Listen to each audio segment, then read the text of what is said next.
అన్నటువంటి ఉద్దేశంతో కొంత బెదిరించడం కోసం చేసినట్టున్నారు. ఇప్పుడు అక్కడ పిలిచేటప్పటికి అధిష్టానం కథ కొంచెం మార్చుకొచ్చినటువంటి విధంగా కనబడుతోంది.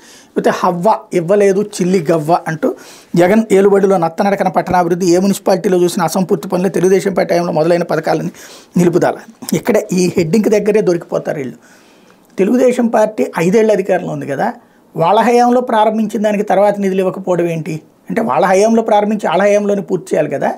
అయినా అసలు కార్పొరేషన్లు మున్సిపాలిటీల మీద ప్రభుత్వ పెత్తనం ఎందుకు? వాళ్ళ డబ్బులతో వాళ్ళు రోడ్లు వేసుకుంటే చక్కగా నడిచిపోతాయి, కానీ ప్రభుత్వాల పెత్తనంతోనే నడుస్తున్నటువంటి అంశం.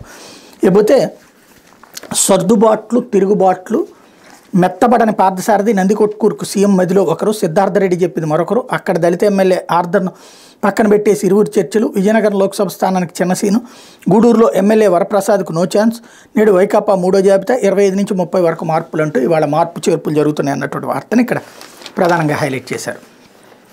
లేకపోతే హెజ్బుల్లా అత్యున్నత కమాండర్ హతం, దక్షిణ లెబనాన్లో కారులో వెళ్తుండగా ఇజ్రాయెల్ వైమానిక దాడి, హెజ్బుల్లా ఇజ్రాయెల్ మధ్య ఘర్షణ మరింత ముదురుతోంది. శనివారం ఇజ్రాయెల్ వాయుసేన ఎయిర్ ట్రాఫిక్ కంట్రోల్ వ్యవస్థపై హెజ్బుల్లా దాడి చేయగా దానికి ప్రతీకారంగా సోమవారం ఆ సంస్థ అత్యున్నత కమాండర్ని ఇజ్రాయెల్ హతమార్చింది. దీంతో గాజాతో పాటు లెబనాన్లోని హెజ్బుల్లాపై దాడులు తీవ్రతరం అయ్యే అవకాశం కనిపిస్తుంది.